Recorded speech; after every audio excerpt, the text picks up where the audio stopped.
Let's create the reward transaction that pays miners for the act of mining.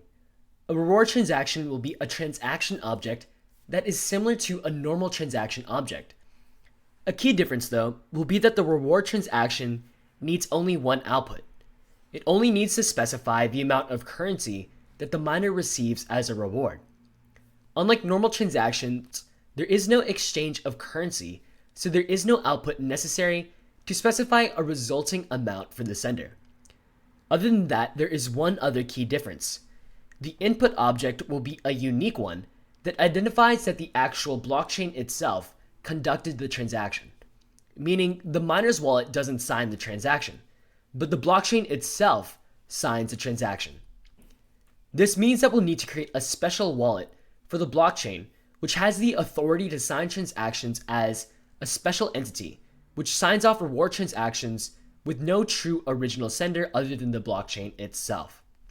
Alright, to begin, let's set up a constant variable which specifies how much currency miners will receive as the reward within the config.js file. Let's define a constant called mining reward. So that's mining in all caps underscore reward also in all caps. And how about 50 for the mining reward? We'll want to share this constant, so let's place it in our module exports object. So we're also sharing the mining reward in the exported module. With the mining reward declared, we can use this value to generate reward transactions with the transaction class. So let's go to transaction.js within the wallet class, and then let's get access to this mining reward by requiring it from the config.js file that is up one directory. So we'll do .. to go up one directory and find the config file. Notice the use of the ES6 destructuring syntax to grab the mining reward constant as if it was from an object.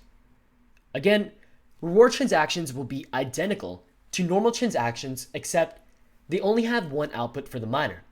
Likewise, it also has that special input of the blockchain wallet. So this means that we'll have to create the transaction object, generate the output, and then sign the transaction for the reward. The code for this is already mostly covered in the new transaction function that we already have. It generates a transaction, and then it pushes to its outputs. Therefore, rather than repeat the code that is already written in the new transaction function, when we create our reward transaction function, let's extract what will be used in both normal and reward transactions into a helper function.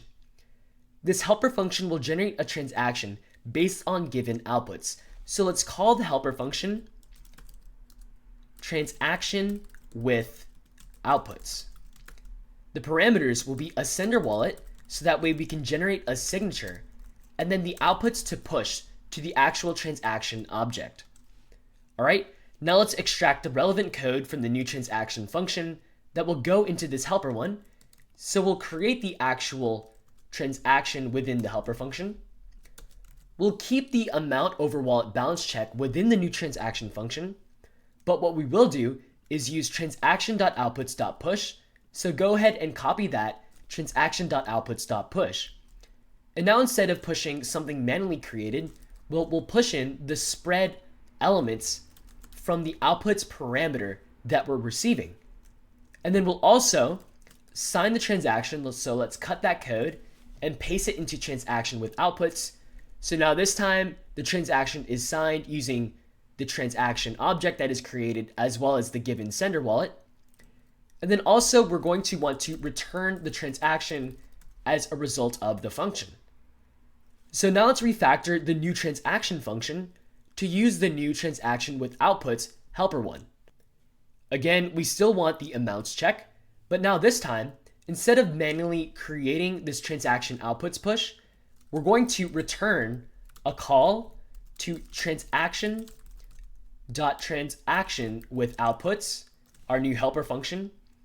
And then the arguments that we want to send are first the sender wallet, and then the outputs, which is this array that we already generated over here. So let's grab this array and then paste it in as the second parameter. This allows us to cut this dead code over here. And likewise, we don't need that last return transaction line since we're directly returning a transaction with outputs creation. Great. Now this allows us to create a reward transaction that operates in a very similar way. The reward transaction will also be static. Here we have our reward transaction, and the parameters for this are the miner wallet, and then a special object, the blockchain wallet, which we'll create in just a moment. In this function, the wallet that generates the signature is actually the blockchain wallet. So why do we need this blockchain wallet? Well, the blockchain wallet is a special wallet that will generate signatures to confirm and authenticate reward transactions. The miner, him or herself, can't be the one to sign off the transaction. Rather, the blockchain implementation itself is the one that is responsible for approving rewards. So when we return our call to transaction.transaction with outputs, just like we did in new transaction to generate the reward transaction, the one that we'll use as the first parameter is the blockchain wallet, since that is the one approving reward transactions to generate the signature. And now we can create our array with one output. And in this case, the output is going to be one whose amount is the mining reward. And then who are we awarding, or rewarding rather? It's the address of the miner wallet and his or her public key. So the object for the output is an amount with the mining reward and the address of the miner wallet's public key. All right, great. So we've talked about this special blockchain wallet object. However, we don't have that created yet. So let's create one in the index.js file of the wallet directory. To create this special blockchain object, let's use a static function called blockchain wallet. And in this function, we'll generate a new instance of a wallet within a stored blockchain constant by creating a new this. So new this refers to the wallet class itself, since we're in the wallet class. And then to make sure that we know that this is a blockchain wallet, we'll change its address specifically to the string blockchain-wallet. And then we're going to return the blockchain wallet object that was created. So this should create a blockchain wallet that is specific to this blockchain implementation in order to approve reward transactions. Excellent. With that, that covers the special blockchain wallet and the reward transaction. We did quite a bit of refactoring as well, so let's rerun our test suite to make sure that we didn't break any existing behavior.